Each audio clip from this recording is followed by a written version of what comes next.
Bismillahirrahmanirrahim. Hari itu kita tengok tuan-tuan, solat di atas kapal terbang. Hari itu kita tengok solat atas kapal terbang. Sekarang ni kita tengok pula solat apa dia, solat hormat waktu. Saya dah beritahu dah dulu, kalau kita travel mana-mana, kita naik atas kapal terbang, kita solat dia, syarat dia apa dia? Syarat dia kena ada wuduk, dan yang kedua kena menghadap kiblat. Kena ada penuh dua syarat tu. Kalau korang salah satu, kena qada balik solat tu. Contoh dia, kita sembahyang tidak ada ayat sembahyang, tapi dia menghadap kiblat betul, maka kita kena qada balik solat tu. Ataupun kita ada ayat sembahyang tetapi tidak menghadap kiblat, maka solat itu pun kena qada. Solat fardu tuan-tuan, dia kena ada syarat ni. Kena ada dua syarat. Tu saya tak payah kan, manusia dah bahagia dia cik kau sembahyang tak betul je, kiblat kau tak betul kan, kau nak sembahyang lain. Kita tak apa, Tuhan tahu ni nak sembahyang. Kita ulang betul ya, dia nak. Tapi saya dah fikir dia apa pasal walaupun degree dia 8 darjah Celsius, negatif 8 darjah Celsius. Negatif 8 darjah Celsius, memang kalau kita nak ambil wuduk pula memang sejuk, tapi dia cuma sembahyang lain je. Sembahyang zuhur 2 rakaat, sembahyang asar 4 rakaat. Saya kata kak nak sembahyang lain pasal kiblat tak kena, kak menghadap ke tu, kiblat ke sini. Dia tak apa, Tuhan tahu. Habis takat tu je lah kita boleh buat. Okey, sekarang ni tuan-tuan kita tengok sikit solat menghormati waktu. Kalau bahasa Arab dia solat ihtiram mil waqti, solat ihtiram. Berkenaan dengan pelaksanaan solat di atas kenderaan ataupun kapal, sekadar menghormati waktu dan mengulanginya kembali apabila tiba di tempat yang dituju berdasarkan kepada beberapa dalil. Antara dalilnya adalah seperti berikut. Hadis Sayyidah Aisyah radhiyallahu anha qalat, "Inna ista'arat min asma' qiladah fahalakat aydan faba'atha Rasulullah sallallahu alaihi wasallam rajulan fawajadaha فأدركتهم الصلاة وليس معهم ماء فصلوا وشكوا ذلك إلى رسول الله فأنزل الله آية التيمم." Sayyidatina Aisyah radhiyallahu anha mengatakan bahawa beliau pernah meminjam kalung daripada Asma'. Kalung tu macam kata ya, daripada Asma'. Lalu kalung tersebut hilang kalung tu. Rasulullah sallallahu alaihi wasallam mengutus beberapa orang untuk mencari kalung tu, lalu berjaya mendapatkannya. Ini muka surat 33 lah. Orang yang baru ambil buku, muka surat 33. Ketika masuk waktu solat, mereka tidak memenuhi air untuk berwuduk, lalu mereka menunaikan solat. Tulis sikit, tanpa wuduk. Lalu mereka menunaikan solat, kan belah kanan dia kosong kan, belah kanan dia kosong, kata buatlah nak panas sikit, tanpa wuduk. Solat tanpa wuduk dan mengadu kes berkenaan kepada Nabi SAW, maka Allah pun menurunkan ayat untuk bertayamum. Ini dalil kata apa? Solat tanpa wuduk. Hadis di atas menunjukkan kepada kita bahawa para sahabat Rasulullah SAW menunaikan solat tanpa wuduk dan tanpa tayamum, kerana mereka menunaikan solat bagi menghormati waktu ibadat. Mereka tak mau waktu ibadat tu berlalu saja. Dalam hadis dia kata, "Man taraka as-salah muta'ammidan faqad kafara jihara." Siapa yang meninggalkan solat dengan sengaja, maka semuanya dia telah kafir dengan nyata. Sebab tu Ahmad Ibn Hanbal kata, siapa tinggal solat boleh dihukum bunuh. Pasal apa? Faqad kafara jihara, dia telah kafir. Akan tetapi solat tanpa suci tidak sah. Maksud dia tanpa wuduk tidak sah sehingga wajib mengulanginya. Kenapa? Tuan-tuan ingat kita masuk hospital kan? Tak masuk hospital. Wan masuk hospital kan? Taklah. Wan masuk hospital tahu. Lajak buat tayamum di sini, pipi sana blur, tak tahu nak buat apa. kita masuk hospital tuan-tuan, dia akan buat apa? Dia akan ambil tempat darah tu, dia bawa sini, kemudian dia bawa apa? Selotip. Bawa sini. Kita pun tanya nurse. Nah, saya buat ni lah. Saya bawa ni dak, dia kata ni cerita dia kalau jadi emergency case, kalau cik tak sedap diri, kami boleh ambil apa? Ambil darah lalu isi ni. Maksudnya minta lah dia klinik tahu. Apa sini. Oh itu. Lepas tu saya pun tanya, ni bila nak buang kan? Bila nak buang? Dia kata cik lagi tak keluar urat, dia tak akan apa? Tak akan buang. Lepas tu saya nak solat macam mana? Dia kata tu saya tak tahu. Tu saya tak tahu. Tu saya tak tahu nak kata macam mana. Jadi buat macam mana tuan-tuan? Kita tak boleh bang. Tak boleh buka ni. Tak boleh buka. Jadi kita nak kena buat apa? Kita ambil uduk. Kita ambil uduk macam biasa. Katalah kita masuk 4 hari. Hospital dia mau 4 hari. Allahu Akbar. Kita ambil uduk. Ambil uduk. Cuma di sini kita jangan apa? Tak payah masuk. Di sini tak payah masuk. Kita buat apa? Contoh kita nak basuh tangan kan? Sini jangan basuh, terus kita basuh sini. Basuh sini, basuh kumuk, basuh tu. Sagi nak basuh siku pun macam tu juga. Kita basuh sini, kemudian basuh di sini. Selesai basuh kaki basuh. Kemudian kita duduk di katil kita. Kita ambil sahabat dua lay. Dua lay apa? Bos itu kemudian ambil tayamum. Kita bekas sebut tayamum itu.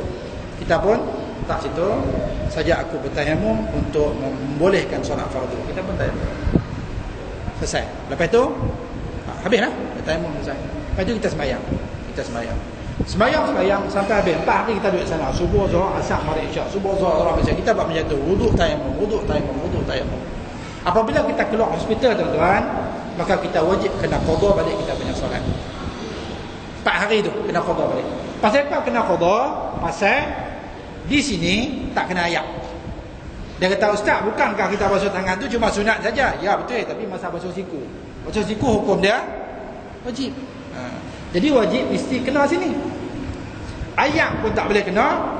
Debu tayamum pun tak boleh kena. Jadi solat kita tu tidak sah. Kita kena qada balik. Kalau kita keluar hospital 4 hari kita duduk di sana, kita kena qada balik. Sekarang ni orang tanya, habis apa faedah kita solat?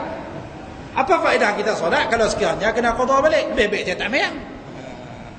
Kan lagi senang. Ada jamaah takhir, ada jamaah taqdim, ada jamaah ta'iyah. Jamaah ta'iyah tu tak payah mayang. Itu jamaah ta'iyah. Jadi apa guna saya sembahyang? Tujuan dia tuan-tuan ialah pada dia lagu ni. Apabila kita duduk hospital 4 hari, tiba-tiba hari kelima tu kita nak boleh keluar petang tu, kita discharge kan. Discharge petang tu, tiba-tiba kita atau masuk ICU piak tu padam. Maka solat kita yang kita kerjakan selama 4 hari itu maka sudah terpakai. Itu faedah dia. Pada bangun di depan Allah Subhanahu Wa Taala, Allah Taala kata, wahai Muhammad, hang tak solat selama 4 hari dah. Ya Allah, aku solat. Tak percaya tengok tanya malaikat raqib dengan atid. Dia pun buka kitab. Betul-betul hadiah sembahyang. Itu faedah dia. Itu faedah solat menghormati waktu. Hal ini disyaratkan oleh Rasulullah sallallahu alaihi wasallam. La yaqbalu Allahu salata bighairi tahurin, maksudnya Allah sesekali tidak menerima solat tanpa bersuci. Riwayat Muslim. Kita kena ingat satu ya, bab solat. Pegang satu je. Orang yang tak berilmu biar pergi, tapi kalau orang ada ilmu kena fikir satu tuan-tuan. Rukun Islam ni ada 5. Mengucap 2 kalimah syahadah, menunaikan solat, lepas tu puasa bulan Ramadan, membayar zakat, menunaikan haji. Allah Taala akan tengok betul-betul solat. Solat tak ada, hadis semua tak pakai. Ya Allah ya Tuhanku, aku keluar zakat 25% tak tahu Allah Taala kata aku tak tengok pun. Reject kau punya amalan. Ya Allah ya Tuhanku, aku bebas haji 5 kali. Allah Taala kata aku tak tengok. Ya Allah ya Tuhanku, aku puasa dalam bulan Ramadan. Allah Taala aku tak tengok. Amu ya Allah, wahai hang layak aku teruk sangat. Allah Taala kata apa? Sesungguhnya solat itu tiang agama. Apabila tidak ada tiang, macam mana hang nak dirikan bumbung? Macam mana hang nak dirikan segala-galanya semua tu? Semua jahanam untuk aku tak tengok sikit pun amalan-amalan yang lain. Jadi tuan-tuan nak habaq kata apa? Solat ni nombor 1. Kena jaga. Buat keluar zakat, puasa bulan Ramadan, menunaikan haji, tak terpakai orang sikit pun kalau kita tak solat. Kena jaga tu. Okey, kita tengok hadis yang terakhir.